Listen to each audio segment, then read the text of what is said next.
Welcome back to the Winded Podcast. I'm your host, Seamus Sullivan. If you are not subscribed on YouTube, Spotify, Apple, or Amazon, make sure you're doing that. You can follow the Instagram at Winded Pod or follow me on TikTok at Seamus_Sullivan.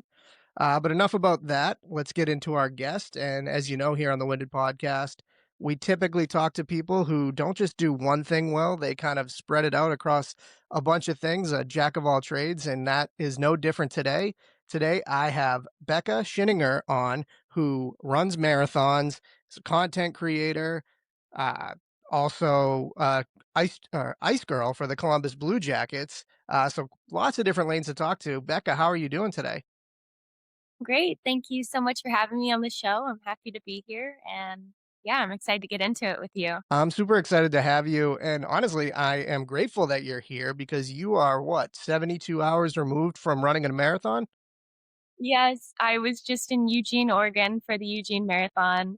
It was absolutely amazing. But yeah, I just got back in Ohio 1 a.m. last night. Or this morning, I should say. So, no, this is perfect. Thanks for pushing back the time to 11 a.m. Yeah, no problem. I hope you got some rest. I mean, if I had even run 5 miles on Sunday, I don't think I'd be here. So I give you all the credit in the world for that. You talk about Eugene and the marathon, and you don't just run marathons because that's boring. Why would you just run a marathon? You are a pacer. And why don't you kind of talk about what goes into being a pacer and what that does for the other runners in a marathon?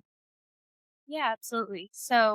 For those who don't know, pacers are kind of like experienced distance runners who can run even splits every mile. And we are typically put at a pace and a finish time that is more comfortable and easy for us.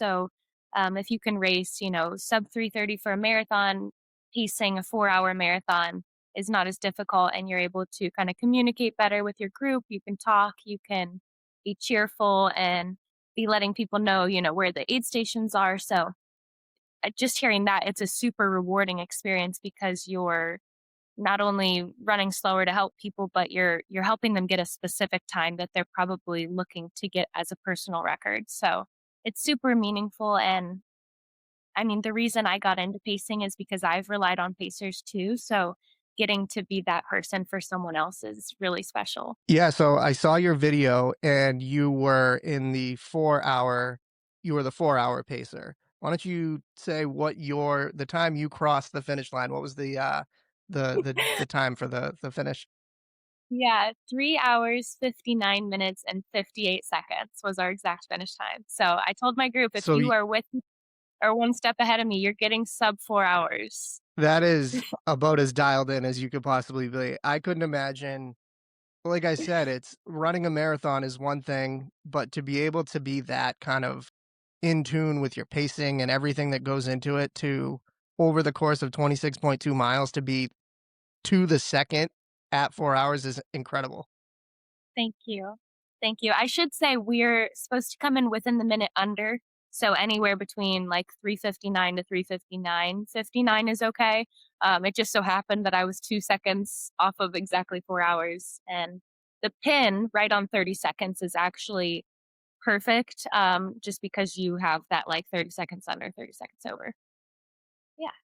That's great. How was the group you were with? So good. I believe, maybe at one point we had like 50 people. It's hard to say because, you're in tight quarters most of the race because it's so big, but it seemed like anytime I looked back, there was a big group around us. And I actually had a co-pacer this race. His name was Nicholas. And that always helps because if one person needs to, help another runner or use the restroom, whatever, we can rely on each other and take turns.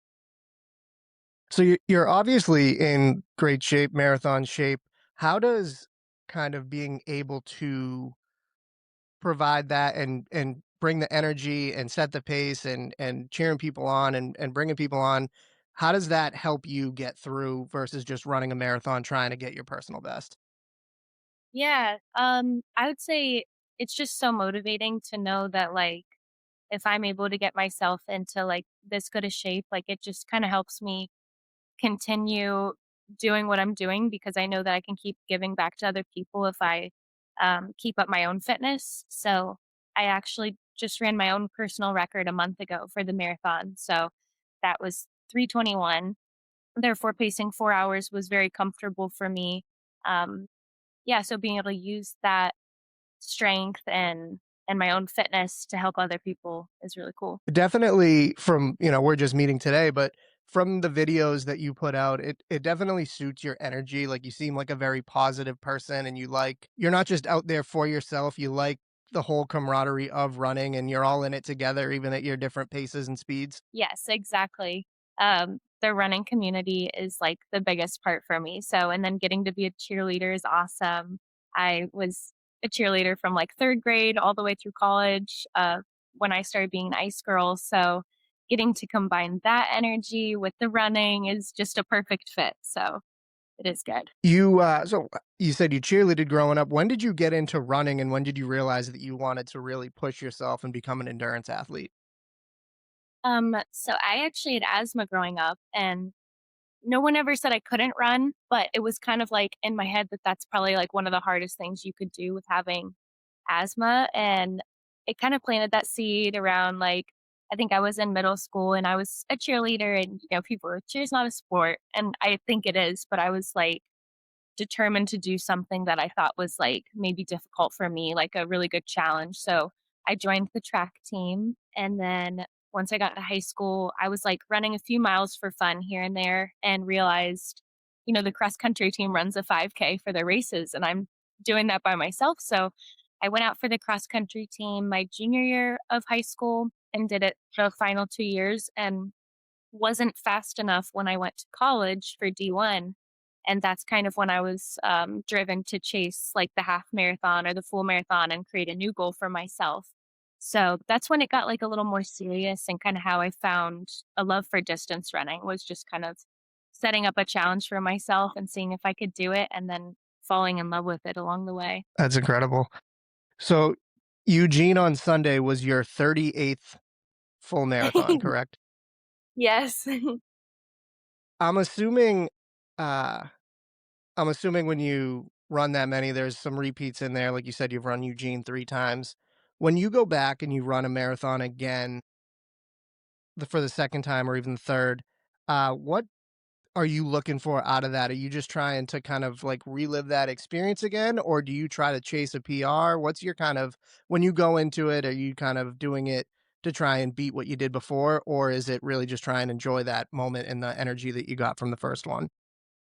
It's a great question. I'd say with the pacing experiences, I can come to that race with even more knowledge. Um, for example, I've done the Cleveland, Ohio Marathon. This will be my fifth year in May. And so, I've got the hotel, I have the expo down pat. I know where everything is. So therefore, when you have like that knowledge and you're not frazzled, I feel like I can focus on the race even more and giving back.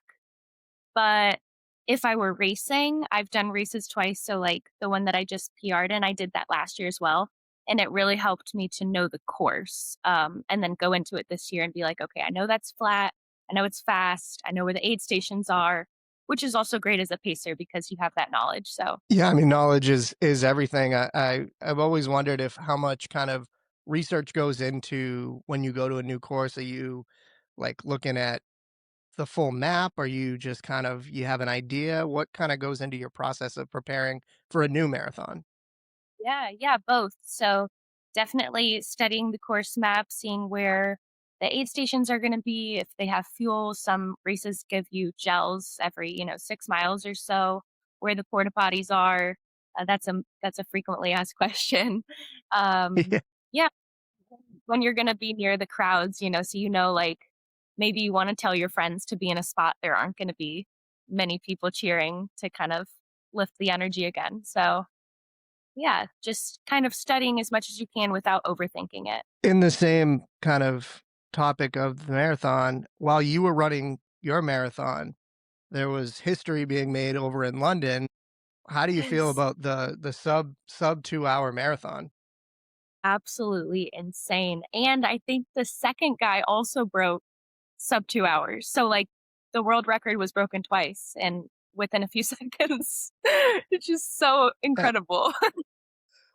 I just can't even imagine that. It's there's something about those elite runners that when you watch them, they just it looks so effortless that you would think the video of him crossing the finish line looked like that was the starting line. He just looked exactly so composed, so just didn't look like it was affecting him at all. It's incredible. Yeah, no, it's insane. They're built different, and I think something that I heard is, like, the Kenyans, they train in groups like that all the time, and they run in a pack, and I think that's so special because running seems like such an individual sport, but really, like, having those people to carry you can break world records, so that's probably why there were 2 crossing the line within 10 to 20 seconds of each other. They used each other the whole way, so it's cool. Yeah, that I looked into, and I'm probably gonna pronounce his name wrong, but Sebastian Saw or Sawway, however you say his last name. Um, and I saw that the first marathon he ran, he did in 2 hours and 2 minutes, the first, like, official marathon that he ever that was an official one, and I was like, "That's just incredible that he was just like, 'Oh, I'm gonna do this now,' and not that he Yeah, hadn't trained or anything, but it's just exactly. crazy to think that like, I look at what you do for running and how far away I am from that, and then for this guy to be at 2 hours is just crazy. Yeah, he finished it in half of the time I just did. Wild. And you're an elite level runner, like, you pride yourself on that. It's crazy that there are people that could just push it that much further. Yeah, it is So really I cool. wanna talk about your content. You're obviously very big on Instagram and TikTok, with your running content, travel content, fitness in general. How did you get into putting content out in the first place, and what did you start with? Was it running from the start? Um, yeah, so on TikTok, it was running from the start, but I've always loved creating content. So, like Instagram, I loved making posts and stories and stuff like that. And I feel like Instagram's always been kind of my whole life, my lifestyle with being an artist, being a runner, family, friends, all of that. But I was posting, on my story, I would post like a video of me running with like words or writing on it. And I had some friends be like, "You're basically making TikToks every day." And I was like, interesting. But I kind of like anti TikTok. I'm like, no, no, I'm good. And then but it planted that seed, and I kind of realized I was like, "What if I did just make a TikTok about running?" So I have my whole life on Instagram, but then just a niche on TikTok, and I was also training for Boston. I didn't have a huge running community. I was around 22, so it kind of added this element of playfulness to my running that I didn't have before. It helped me be a little bit less serious and think about running humor and ways that I could prop my phone, and it got me to pause my watch, and all these things that you think aren't what runners do. It kind of like led me down this other path of being more creative and playful with it, which was so healthy for me. And within, I want to say like 4 to 6 months, I had 10,000 followers on TikTok. And I wasn't chasing numbers at all, but I did want a community and people to have camaraderie with. And that came about pretty naturally and quickly, so it has just kind of snowballed from there, so that was around 2022, so it's been about 4 years, and we're almost at 100K, and I see people I know at every marathon now, and it's just so special because it started from me lacking a community to knowing people at every race I go to, so makes me emotional, it's really, really special. Yeah, you were looking for a community and you pretty much created one with your following is 90 plus thousand people right now. And I can imagine as you travel across the country to these marathons, you're bound to run into probably hundreds of your followers or people that at least know who you are. And from just what I see in your content is that you really kind of humanize there's a human element to the videos that you put out, that it's not just watch me run, it's you show your personality, you show that you're having fun with it, that it's not a chore, that it's something that you genuinely like to do. Yeah, thank you. Of course, of course. So, yeah, 100K right around the corner. Anything special planned for that? Um Set in stone yet, but I've been talking to some of my runner girlfriends that I'd love to be in town for it if we could have like a little, just a humble little run club party, maybe a cake or a giveaway. But yeah, just celebrate it with like a group run and, because No, no as a 100 miles. yeah, no 100 miles. I want it to be right? No, I haven't done 100 yet. What I've is done a 50, so maybe I someday. was just gonna ask, yeah, that's, I feel like that I mean, 50 is amazing, but that 100, you're getting into, like that's, like, around the clock. That's a f what's like a 100-hour time? That's, like, 24 hours, right? Yeah. Or Yeah, close to, like, 20 plus. yeah, exactly. Yeah, and it's funny. That's Exactly. I don't know, like, it's just crazy because I love to, like, bring the energy and the vibrancy to running, so doing ultras is, like, a really good challenge for me. It kind of, like, presses against that because it's a little bit more gritty. So, it's a good challenge, but, like, when I did the 50, I was going through it the second half, like, and it tests you, but yeah, I just remember crying and being like, "What am I doing? I'm in yeah, pain." it's and I'm sure at all the marathons you go to, but, Boston has a certain humor to it that I'm sure you saw signs that are like, this is optional or, those kinda things that you're like, "Why am I doing this? This is wow, I'm using my free will." I know, exactly, for sure. How and as you've gotten bigger and you've gotten brand deals and you've had partnerships and stuff like that, has that tested your vision or remaining authentic? Have you been given advice that you haven't wanted to take? Obviously, you have a very strong personal brand. How has it been balancing that and staying true to what you want to do? Yeah, that's a good question. I think that I've been really good about kind of accepting the things like brands and deals and partnerships that feel natural to me.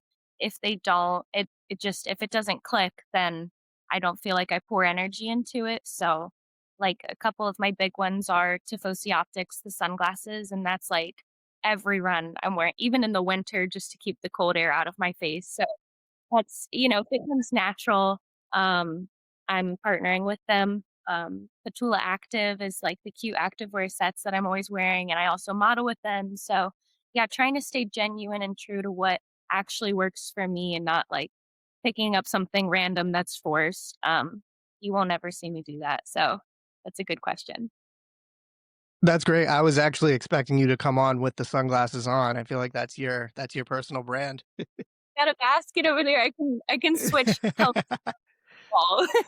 Yeah, and it's not that you just have the one pair, it's like you match them to whatever you're wearing, they've gotten their money's worth with you for sure, that you are a great ambassador for them. Thank you. Let's get into, the Blue Jackets Ice Girls. That is, I actually had a Dallas Stars Ice Girl on a couple weeks ago, so I got a little insight into that. Very cool kind of position or opportunity. Little bummed that I'm a Bruins fan. The Bruins don't have ice girls. Like I said, that they have middle-aged men in tracksuits skating around. That are Great. the sponsor is the local like waste management company. So I would prefer ice girls. I think the crowd would probably prefer ice girls, but that's what we got in Boston. But I think it's a really cool thing, and we kind of got into some of the like logistics of it. But how did you get involved with the ice girls in the first place? Yeah, so I have 2 brothers and I have a sister as well, but, the boys in my family, they played hockey growing up, so my dad was always taking us to, the public skate at Skate World, and we were, ice skating at Hobart Arena just down the street from my hometown, so always going to the public skates growing up, and I think I was in rollerblades when I was, like, 2 years old, so something that's been like riding a bike to me and just a blast, and yeah, I think once I got to college, like I mentioned earlier, it was a D1 school, and I wasn't able to be a cheerleader or a runner, it was really competitive. They had an ice crew for the hockey team, and that they had a spot open and I tried out and I made it, and then it was like, "Oh, this is perfect. I can skate, I can cheer, I can do a little bit of both." So, That's kinda where it started. How many years have you been doing that now? I did it 3 in college, and then this was my 4th season with the Blue Jackets. Gotcha. Yeah, I wanna actually go since we're talking about the Blue Jackets and, Mhm. um, the when the Johnny Gaudreau tragedy happened, what was that like kind of working being, in the arena for that kind of obviously very heavy moment and, his family is obviously very involved. What has it been like having, like, the Gaudreaus around for with the Blue Jackets? Yeah, no, it was heart-wrenching, it was so sad, and I think we just tried to be as respectful as possible as the ice crew because, just it's not about us, but, you know, showing your respect and your love and that your heart's going out to them, so I'd say we just really tried to stay in our place and give them that love and attention and everything that they deserve. They did, a vigil outside the arena that a lot of the ice crew went to, and the players spoke about them, and it was so sad, but yeah, that was a hard season.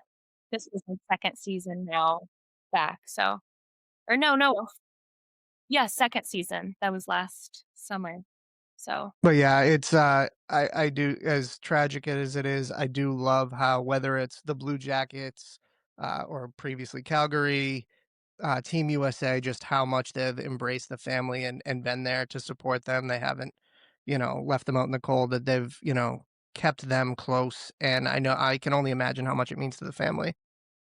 yeah, 100%. What would you say, about the Ice Girl experience that people don't understand, that they may kind of they just don't get or they have the wrong idea of what the Ice Girls are or do? Yeah, well, I mean, specifically with the Blue Jackets, we also have guys. We're kind of a mix between an all girls and kind of like what you guys are doing in Boston. So, obviously I identify as an ice girl and I want to make it as girly as possible. But when we shovel down the ice with the really wide shovels, the boys take a smaller shovel and they're scooping up the entire pile, putting in the buckets. They're skating around, getting any like lumps or bumps that we miss. And we're kind of all working together, so I think that's maybe something that people don't realize, since I'm only gathering my own content, it's sometimes hard to highlight them. And, you wanna also be respectful if people want to be in your content. The girls are always all about it. Also, we hockey skates and figure skates, so we can wear either one for the Blue Jackets, which is nice 'cause, I made the transition to figure skates in college, so I'm allowed to stick with those if I want, and we're kind of like 50-50.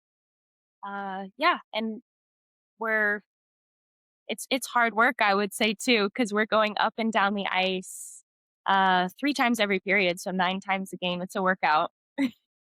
For sure. And I'll ask you 'cause, I obviously I spoke to, um, Hillary, who's a Dallas Stars ice girl, and they don't get much snow in Dallas, Texas.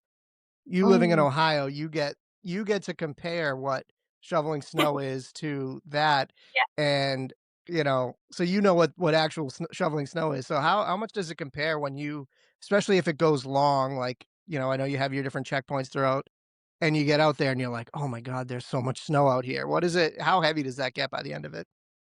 yeah, if the times in between are short, we'll get to the other end, we'll be like, "Oh my god, that was so light," but if it's long, the snow will be, like, kind of, filing out the sides of your shovel, and it's Yeah. really and you can see our pace slowing down. So, yeah, it's all about, when the refs are letting us go out. So, sometimes, depending on what the plays are, we only go out twice in a period, and that's when it's very heavy and definitely comparable to shoveling outside in Ohio.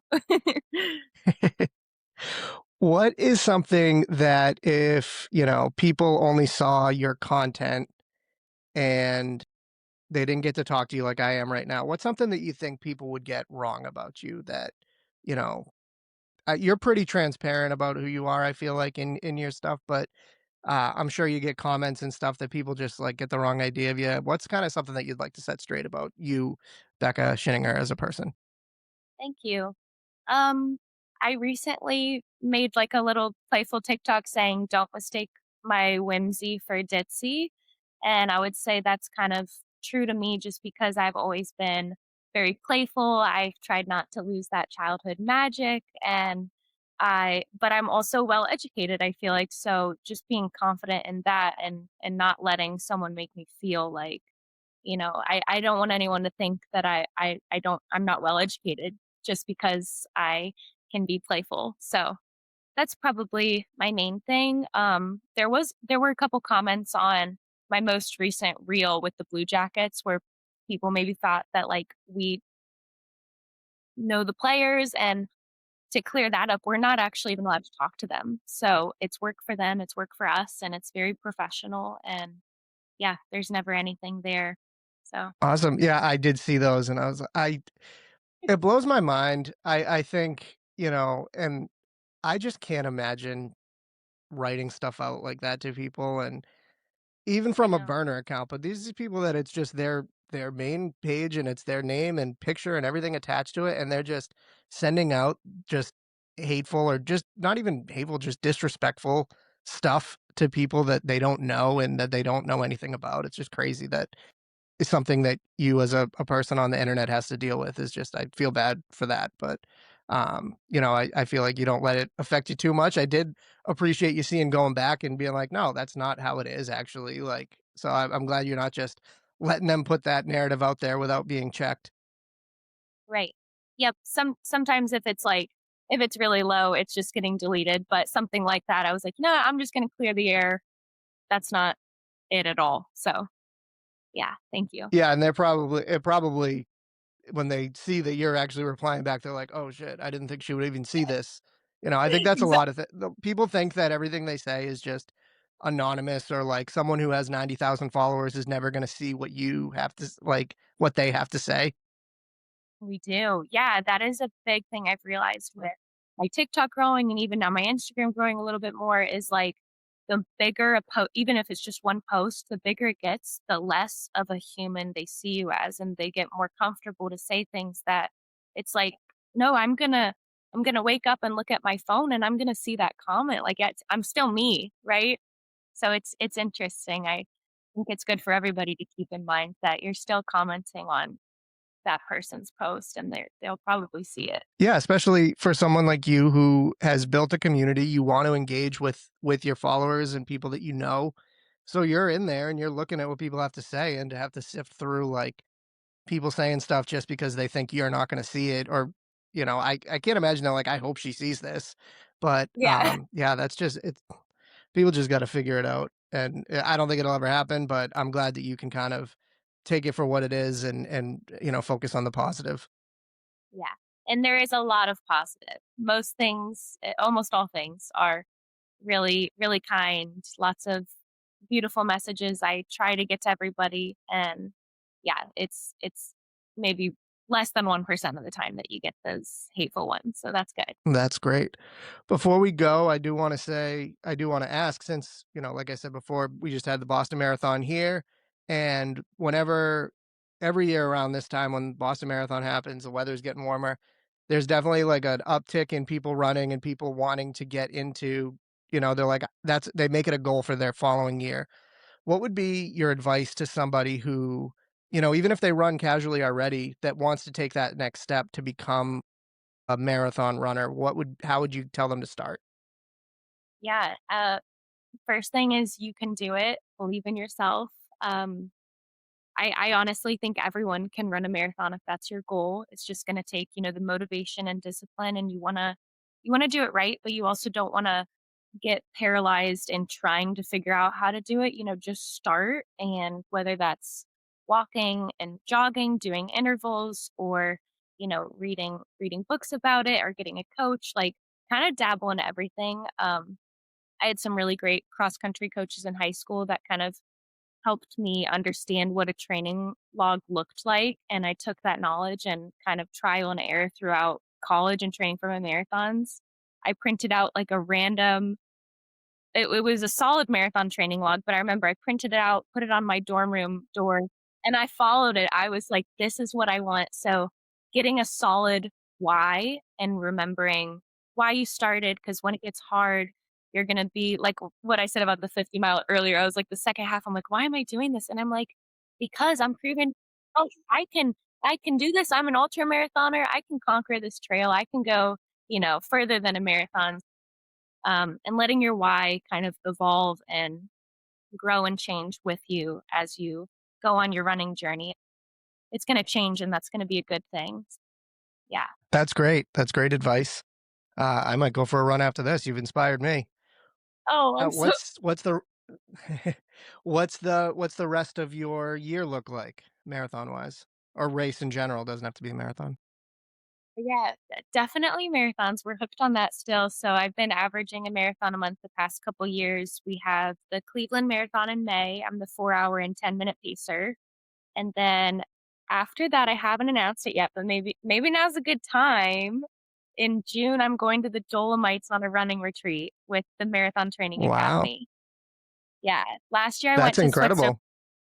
so it's all trails. It's going to be gorgeous. I think there's maybe like 15 of us going, so that's going to be an epic adventure. And then I gotta find a marathon a month the rest of the year. So I think in the fall I have two in October. Since I try and average, I can do like two 1 month and then skip a month. Mhm. So those aren't set in stone. I know I'm doing Iowa, Des Moines. My dad got me and my friends uh, registration through like a silent auction, so that was super cool of him. And then potentially Garmin in Toledo. I think that's September, and Marine Corps in October as well. So September and October we're set. But yeah, if anyone's listening to this and wants me to come to a Midwest marathon, hit me out. Love it, love it. That's super impressive, and, again, thank you so much for coming on. The looking forward the Dolomites, that's gonna be the content from that are gonna be is gonna be incredible. No, that was crazy to say it out loud. It's gonna be That is great. Becca, where can people find you if they're just interested? I mean, you cover a lot of different things, but if they're interested in running, fitness, travel, ice girls, modeling, where can people follow you? Yeah, so my Instagram is Beck, BEK, in real life, and my TikTok is Becca, BEKAH, period, marathon runner girl. Love it. Thank thank you Definitely so check much. out Becca. Becca, this has been so much fun. You are just as nice in person as you present yourself on social media. Um, Looking forward to following your content, and we will definitely do this again. Yes, thank you for interviewing me, Seamus. This was awesome. I really appreciate you highlighting women's sports too. That's really great. Of course, it's been a joy to get to know people from across the country and even the world, and just tell the different stories of, when people think, when I started doing it, people think women in sports, and really all people's image is the sideline reporter, and they do an amazing job, and it's a very hard job, and obviously feature them as well. But there's so many different levels to sports, and so many people that need to be involved, and women occupy more in that space than people want to give them credit for. So I love getting to know people like you and everyone that I've interviewed, and tell the story and let them say it in their own words, or even if they're a content creator, have a different kind of angle than just their content. People will listen to this and they'll get to hear a different side of you than you just present in your content, and that's been so much fun for me to do. Yeah, that's so incredible. Well, thank you for doing everything you're doing and for having me on. That was when I got your message, I was like, heck, this would be great. Why not? So Awesome. appreciate you. Of course. Thank you so much.